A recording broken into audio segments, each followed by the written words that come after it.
Voici un discours sur les preuves historiques de l'existence de l'Antéchrist.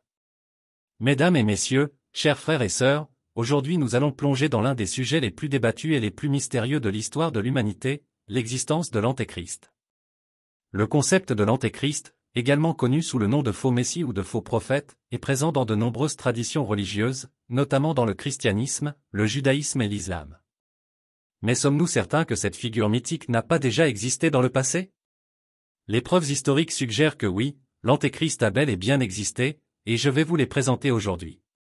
Tout d'abord, nous devons comprendre que le concept de l'Antéchrist est étroitement lié à celui de Satan, l'adversaire de Dieu. Selon la tradition chrétienne, l'Antéchrist est une figure qui va s'opposer à Jésus-Christ et tenter de détruire la foi des croyants. Mais qu'en est-il des périodes de l'histoire où les gens ont cru que l'Antéchrist était déjà apparu? L'une des premières mentions de l'Antéchrist remonte à l'époque de l'apôtre Jean, qui a écrit les épîtres de Jean dans le Nouveau Testament.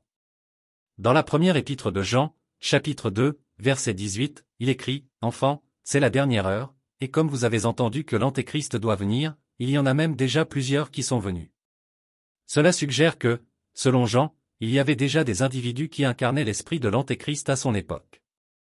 Mais qui étaient ces individus? L'un des plus célèbres exemples est celui de Simon le magicien, également connu sous le nom de Simon le sorcier. Selon les Actes des Apôtres, chapitre 8, verset septembre 2024, Simon était un magicien qui a prétendu être le Messie et a trompé de nombreuses personnes. Il a même essayé d'acheter le pouvoir de donner l'Esprit Saint aux gens. C'est un exemple classique de la façon dont l'Antéchrist peut se manifester dans l'histoire. Nous avons également les écrits de l'historien romain Tacite, qui a décrit l'empereur Néron comme un antéchrist en raison de ses persécutions contre les chrétiens. Selon Tacite, Néron a ordonné la destruction de Jérusalem et a persécuté les chrétiens, ce qui correspond à la description de l'Antéchrist dans la Bible. Mais qu'en est-il des périodes plus récentes? Au Moyen Âge, de nombreux théologiens et historiens ont cru que l'Antéchrist était déjà apparu sous la forme de l'empereur byzantin Constantin XI Paléologue. En effet, Constantin a tenté de réunifier l'Église catholique et l'Église orthodoxe, ce qui a été vu par certains comme une tentative de créer une fausse unité religieuse. Nous avons également les écrits du prophète biblique Daniel, qui a prédit l'arrivée d'un « petit corps » qui s'élèverait contre Dieu et ferait des miracles.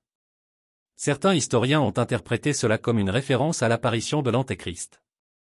Selon Daniel, chapitre 7, versets 8 et 20, le « petit corps » s'élèvera contre Dieu et ferait des miracles, mais il sera finalement vaincu. Enfin, nous avons les écrits de l'apôtre Paul, qui a averti les chrétiens de la venue de l'Antéchrist.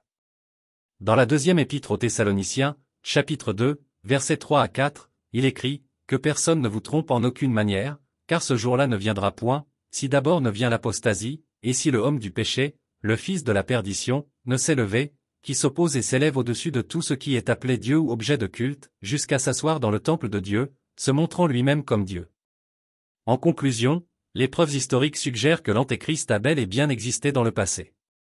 Que ce soit sous la forme de Simon le magicien, de l'empereur Néron, de Constantin XI Paléologue ou d'autres individus, l'esprit de l'Antéchrist a toujours été présent dans l'histoire de l'humanité.